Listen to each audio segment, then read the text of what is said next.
Hello and welcome back to another video on Unpack Technologies. In this video, I'll be showing you how to create a bootable USB installer for Windows. So, let's get straight into it.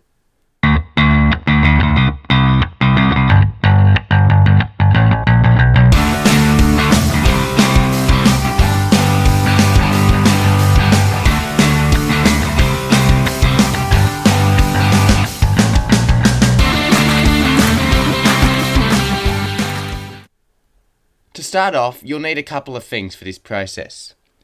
So go to your web browser and type in Windows 10 ISO.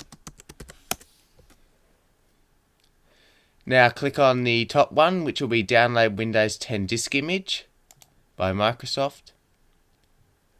And then you'll have a few options. So if you would like to update this computer without using a USB, you can just download the Update Assistant. However, for this you'll need to download the Windows 10 installation media. So you'll need the media creation tool. So you'll download that tool and you'll need to follow the steps to create an ISO file. And make sure as you're going through it and as it downloads it, you select create ISO file and not create bootable installer. And the other piece of software you'll need is called Rufus. So search that and then click rufus.ie. Scroll all the way down until you see Rufus and the download file here. So the latest as of time of this recording is 3.13. But as I already have these files downloaded, we'll go to my downloads folder and then double click on Rufus. Then click yes to open it. And then you can allow or not allow it to check for updates online. I'll just allow it. And now it's going to open up Rufus. Now before you create the bootable installer, you'll need to make sure that you have a USB drive that's at least 8 GB or larger. And you'll need it for this process. So I've already got mine installed. So it's just wanting updates. I'll do that later. So for device, select your USB drive. In this case, my one's called Windows 10 and it's an 8 GB drive. Now you'll need to choose the ISO image that you're going to use. So I'll just move this over. In my downloads folder, I've already downloaded Windows 10. So I'll be using that one. So you'll click select next to disk or ISO image. And then you'll go to where the location is. So in this case, it's downloads. And then I'll double click on my ISO file. And now it has loaded in the file. For most of these settings, you'll just leave them the same.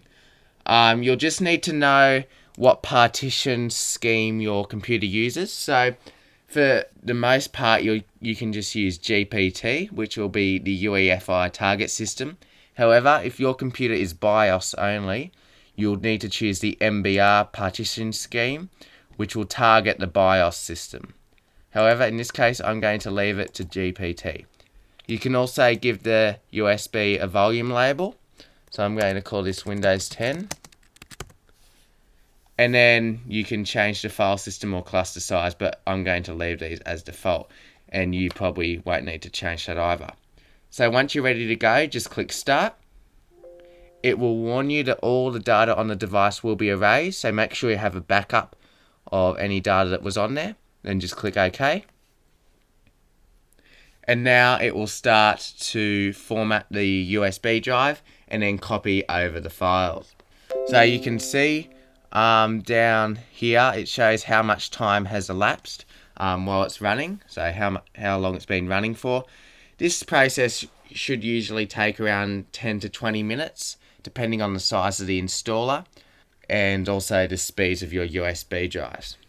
So once it completes, it will say finished and then you're ready to go and you've got a bootable installer. To use the bootable installer that you've created, it will vary depending on your computer model. So you'll need to look up how to find the boot menu so you can choose the USB and what key you need to press for that on your particular device. So yeah, hopefully this was helpful in helping you to create a bootable installer for Windows. Thanks for watching this video on Unpacked Technologies. Don't forget to like, comment and subscribe, and I'll see you all in the next video.